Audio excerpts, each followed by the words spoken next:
Assalamu alaikum, dear student. How is everyone? I hope everyone is fine.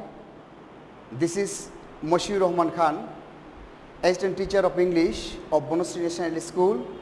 Welcome to BNIS Home School online platform. Today I am going to discuss about the open-ended question from NCTB National Curriculum Textbook. তোমরা জানো, you know, your open-ended question has been added in question number 2 from NCTB. তো এখানে একটা seen passage থেকে NCTB বইয়ের একটা seen passage থেকে একটা সিন প্যাসেজ থাকবে, এখান থেকে ওপেন-এন্ডেড কোশ্চেন নম্বর 2 এ থাকবে, তোমরা জানো। আর প্রথমে 1 নং এ থাকবে হচ্ছে মাল্টিপল চয়েস কোশ্চেন। তো এই ওপেন-এন্ডেড কোশ্চেনের জন্য তোমাদের বরাদ্দকৃত মার্কস হচ্ছে 10। 5টি প্রশ্ন থাকবে, তোমাদের উত্তর দিতে হবে। বরাদ্দকৃত মার্কস হচ্ছে 10। তো এই 10 মার্কস পাওয়ার জন্য তোমাদেরকে কিছু টেকনিক এবং গ্রামারের কিছু বেসিক রুলস অনুসরণ করতে হবে। তো before going to practical use on the white board, I would like to discuss with you the 3 basic information. First information, you have to remember the question and answer should be the similar tense. অর্থাৎ open-ended question যেই টেন্সে থাকবে উত্তর ঠিক একই টেন্সে দিতে হবে। Basic information 2, you must have to remember that point that answer should be in a sentence. You shouldn't write more than one sentence. If the answer is small, you can write simple sentence. If the answer is illustrative or big, you have to write compound sentence or complex sentence. But you have to write in a sentence. It may be 3 or 4 or 5 lines, it doesn't affect. But you have to write in a sentence. The basic information 3 that is very important for you, that you shouldn't copy paste your answer directly from the passage. You have to write your own language from the passage. You shouldn't copy paste. Do you know, student, what is copy paste? Without understanding or understanding something, if you write something from the passage directly, it is copy paste. So you shouldn't copy paste directly from the passage. So today, just come to the point. এখানে আমি লিখেছি যা লক্ষ্য করতে হবে। প্রশ্নে did থাকলে উত্তরে ভার্বের পাস্ট ফর্ম হয়। Dear student, if you find the did in your question, you have to answer the first form of the verb.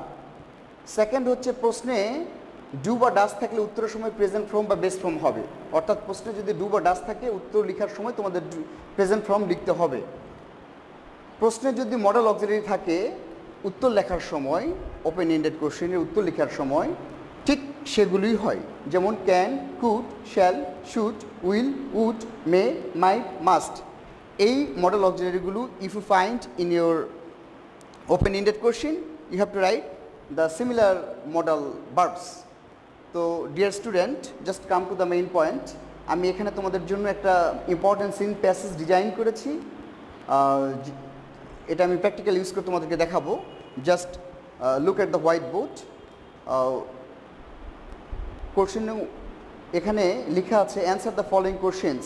5টা কোশ্চেন দেওয়া আছে। এর জন্য এই সিন প্যাসেজটা পড়ে, এই সিন প্যাসেজটা পড়তে হবে, পড়ে তোমাদের অ্যান্সার করতে হবে। তো এখানে লেখা আছে read the passage and answer the questions. তো 21st February is observed as শহীদ দিবস every year throughout the country in remembrance of martyrs language movement of 1952.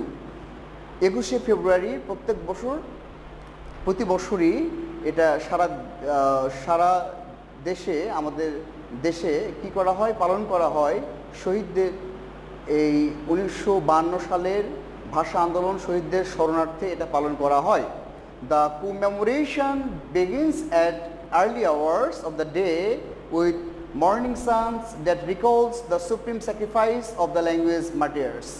এই যে আমাদের যে এটা পালন করার প্রত্যেক দিন, এটা হচ্ছে সকালের শুরুতেই আমাদের এই শহীদদের স্মরণে শোকগাথা গান গাওয়া হয়, তাদের সুপ্রিম স্যাক্রিফাইসকে মনে করার জন্য, শহীদদের সুপ্রিম স্যাক্রিফাইস, তাদের বিসর্জনকে মনে করার জন্য সকাল থেকেই শোকগাথা গান গাওয়া হয়।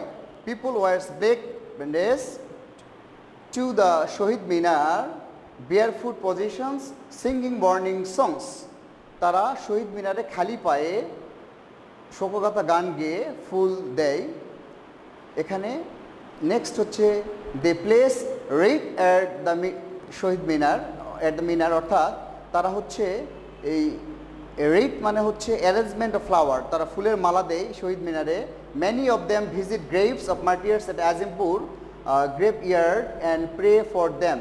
এর মধ্যে অনেকেই আজিমপুর কবরস্থানে তারা পরিদর্শন করে এবং তাদের জন্য দোয়া করে, অনেক শহীদদের কবর পরিদর্শন করে এবং দোয়া করে।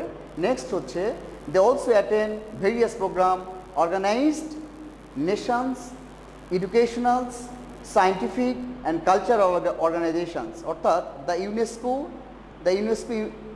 ইউনেস্কো এটার ফুল মিনিং হচ্ছে United Nations Educational Scientific and Cultural Organization on 17 November in 1999 proclaimed February 21st as the International Mother Language Day in recognition of sacrifice of the martyrs for the rightful place of Bangla.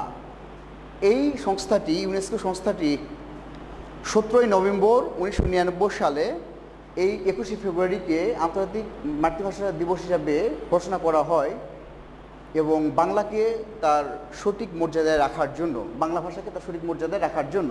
The day is now annually observe world wide to promote awareness of linguistic and cultural diversity of মাল্টিলিঙ্গুয়ালিজম, অর্থাৎ এই দিনটি বার্ষিক পালন করা হয়